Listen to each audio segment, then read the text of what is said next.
어쩜 이렇게 매경기마다 가슴을 졸이는 감동적인 순간을 만들어내는 걸까요? 중계진이 헬멧이 벗겨지도록 뛴다는 사실만을 5분 넘게 이야기할 정도로 보고만 있어도 한국인이라는 사실이 자랑스러운 선수인데요. 현지에서는 아시아 출신 내야수의 한계를 극복했다. 적극적으로 KBO 시장을 탐색하는 메이저리그 구단이 늘어나고 있다. 심지어 샌디에이고는 이적으로 영입할 구체적인 뜻을 내비치기도 했다는 말이 나오고 있을 정도죠. 김하성은 애초에 6년 계약을 할 수도 있었는데요. 죽기 살기로 매일매일이 마지막 경기라는 생각으로 뛸 자신이 있었기에 4년 계약만 진행했고 결과적으로 당장 내년에 3억 불까지 치솟은 몸값을 자랑하고 있는데요. 이미 너무 많은 선수들에게 수천억의 임금을 지불하고 있기 때문에 여유가 없어 김하성 카드를 만지작거리던 구단은 이제 마음을 고쳐먹고 본격적으로 김하성 재계약에 나설 것이라 합니다. 멜빈 감독의 특별한 주문 때문인데요. 실제로 김하성 재계약을 서둘러 미리 체결하는 초강수까지 준비 중이라고 합니다. 그런데 웬걸 상황이 이렇다 보니 누가 언급하지도 않았는데 먼저 김하성 이름을 들먹이며 싸움을 거는 인물들이 나타나기 시작했습니다. 경기 중 헛을 플레이하며 열심히 뛰는 그에게 고래고래 소리를 질렀던 전 팀 동료인데요. 오늘은 김하성 선수가 얼마나 잘 나가는지를 돈과 관련해 이야기해드리고 동시에 김 선수를 시기 질투하는 못난이에 대한 이야기도 전해드리겠습니다. 저희 광화문 브리핑 구독 설정도 부탁드리고요. 2년 전 김하성 선수가 메이저리그에 처음 발을 들였을 당시에도 그는 지금처럼 열심히 뛰는 선수였습니다. 다만 분위기를 맞추기 위한 적응의 시간을 갖고 있었죠. 그런데 한 경기에서 김하성은 수비하던 중 동료 좌익수 토미 팸과 충돌합니다. 전속력으로 질주하다 부딪힌 두 선수는 한동안 일어나지 못했고 결국 둘은 교체됐는데요.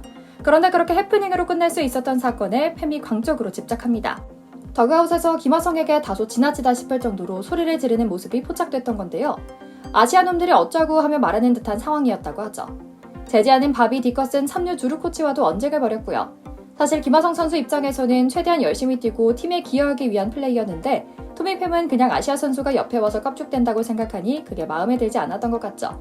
결국 소환한 연결로 지나자 팸은 샌디에고를 떠나 신시내티, 보스턴, 뉴욕을 거쳐 지금은 애리조나에서 뛰고 있는 전형적인 저니맨이 되는데요.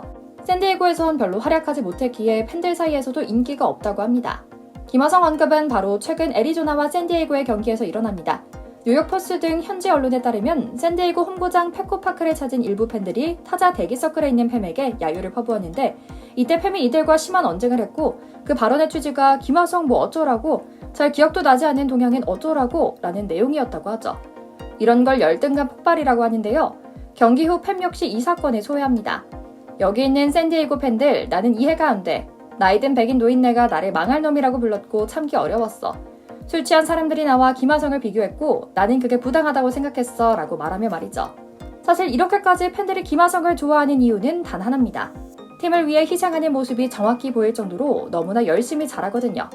약간은 신기한 면도 있을 겁니다. 정말 야구 보는 만나게 이렇게까지 몸을 던지는 선수를 찾아보기 어렵거든요. 더군다나 아시아 선수에게 말이죠. 마치 김민재가 사상 최초로 아시아 수비수로 성공 가도를 달리는 사례처럼 말이죠. 백인들의 전유물인 포지션에 웬 동양인이 가 있고 의뢰 백인들이 갖고 있는 편견처럼 동양인은 쑥스러움을 많이 탄다는 모습에 정반대인 사교성까지 갖추니 말 다 했죠 뭐. 실제로 역대 아시아 출신 내야수가 메이저리그에서 성공한 사례는 전무합니다. 미국 무대에서 성공한 이치로, 히데키, 추신수는 모두 외야수죠. 마스이 가즈오, 니시오카 스요시, 나카지마 히로유기 등 일본의 네로라 하는 내야수들이 기세 좋게 메이저리그에 도전했지만 모두 쓴맛을 보기도 했고요. 직구 구속이 평균 150km가 넘는 메이저리그 투수의 공을 타자가 때리면 그만큼 타구 속도도 빨라집니다. 더군다나 메이저 타자들은 체격이 크고 힘도 좋아 한국이나 일본 프로야구 타구보다 훨씬 빠른 속도로 내야로 날아드는데요. 지금껏 아시아 내야수들이 이런 공을 처리하려면 더 빨리 잡고 더 빨리 송구해야 하고 어깨도 강해야 했죠. 그래서 지금껏 아시아 내야수들은 이런 한계에 부딪혀 실패했습니다. 하지만 김하성은 시작부터 달랐습니다. 최근 선수의 가치를 평가하는 중요 지표인 대체 선수 대비 승리 기여도 WAR을 보면 확연히 드러나는데요. 메이저 통계 사이트인 베이스볼 레퍼런스에 따르면 현재 김하성의 수비 WAR은 2.0으로 템파베이 완더 프랑코에 이어 메이저리그 전체 2위입니다. 공격 WAR은 4.4로 전체 8위고요. 공격과 수비를 종합한 야수 WAR은 무려 6.0으로 네 번째로 높은 수준이죠. 김하성보다 WAR이 높은 선수는 인간계를 벗어나 신계에 있다는 오타니 쇼헤이, 무키 베츠, 아쿠냐 주니어 단 3명뿐이죠. 미국 백인들의 인정은 이미 지난 시즌 MLB 유격수 부문 골든글러브 3위에 올라 수비 실력을 입증받았습니다. 올 시즌엔 지금껏 약점으로 평가받던 공격력도 한 단계 올려서 MLB 투수들의 강속구를 거뜬히 때려내고 있는데요.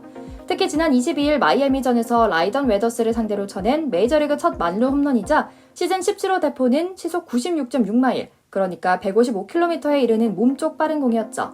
지금껏 가장 취약한 지점으로 평가받던 딱 그 포인트로 날아든 공을 친 겁니다.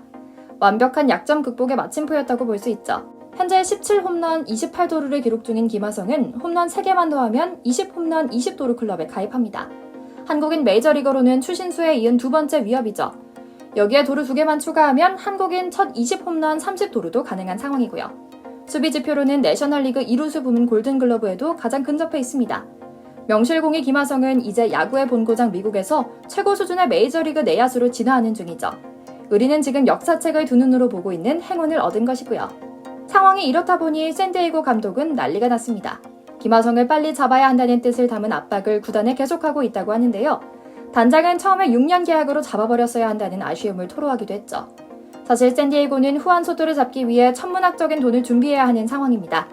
이미 워싱턴의 4억 4천만 불 제안을 거절했기 때문에 무조건 이보다 높은 수준의 계약을 기대할 것이 분명하기 때문인데요. 문제는 김하성의 가치 역시 그 사이 하늘 높이 올라가 버린 데 있습니다. 현지 언론, 팬, 동료들과 감독까지 입을 모아 김하성에게 수억 불을 주더라도 꼭 그리고 빨리 잡아야 한다는 목소리를 낼 정도니 말 다했죠. 사실 김하성이 처음에 4년짜리 계약을 했을 때 현지에서는 예상보다 작다는 평가가 줄을 이뤘습니다. 4년 2,800만 달러 규모였죠. 그런데 사실 예상보다 규모가 작아진 이유는 김하성 본인의 요청 때문이었다고 합니다. 칼럼니스트이면서 이적 시장에 능통한 MLB 네트워크의 존 헤이먼은 당시 김하성은 최대 6년짜리 계약을 제안받았다. 하지만 김하성은 자신에게 모험을 걸었다. 아무래도 스스로에게 자신이 있었던 것 같다. 미국 땅을 밟아왔다는 경험으로 생각하지 않고 제대로 승부 보겠다는 그런 필사의 정신 말이다 라고 전하기도 했고요. 김하성은 결국 적은 계약 규모, 짧은 계약 기간을 택하고 추후 잭팟에 도전했던 겁니다. 그러나 사실 처음 데뷔 시즌이 2021년만 해도 그의 모험은 무모하게 느껴졌고 조롱도 감수해야 했습니다. 앞서 소개해드린 일화처럼 뭔 되도 않는 선수들에게까지 찬밥 신세였죠. 그도 그럴 것이 메이저리그 강속구에 적응하지 못했고 KBO를 평정했던 타격은 이제 김하성의 단점이 될 정도였습니다. 내야 전 포지션에서 수비력을 과시했지만 반대로 말하면 자신의 자리를 온전히 잡지 못했다고 봐야 했는데요. 냉정히 말해서 김하성은 백업 선수에 불과했습니다. 고정된 포지션도 없었고요. 김하성은 최근 강정호의 유튜브 채널에 출연해 데뷔 시즌이 너무나 힘들어 다 포기하고 한국에 다시 가야 하는 게 아닌가 하는 생각까지 했다고 소회합니다. 하지만 그는 꾸준히 훈련에만 집중합니다. 역시 기회는 준비된 자에게 왔고 김하성은 타티스 주니어의 자리를 완벽하게 메웁니다. 유격수 자리를 되찾고 팀에 꼭 필요한 선수라는 것을 증명했죠. 사실 스포츠 만화도 이런 스토리로 그리면 재미없고 현실성도 없다며 욕먹을 수준입니다. 그만큼 교과서적이고 정말 프로 스포츠다운 성장 스토리를 차곡차곡 밟아갔죠. 분명 힘들었을 겁니다. 언제 자신의 자리가 치워져 있을지 모르는 고용 불안의 상황이 있었으니까요. 하지만 이제 김하성은 당당히 3억 불을 요구할 수 있는 존재감을 뽐내고 있습니다. 이에 구단에서 이례적으로 빠르게 선계약을 추진하도록 자금을 마련하고 있다는 뜻을 천명했던 것이고요. 현지 언론 디 애슬레틱 역시 이를 뒷받침합니다. 구단은 김하성을 장기 계약을 위한 진지한 계약을 준비하고 있다고 말했죠. 김하성 선수가 남은 가을 내내 몸관리, 마음관리 잘하길 기원하며 또 한국인임을 자랑스럽게 생각할 수 있는 따스함을 전해줘 고맙다는 마음을 전하며 오늘 영상 마치겠습니다. 광화문 브리핑 구독, 좋아요도 부탁드리고요. 시청해주셔서 감사합니다.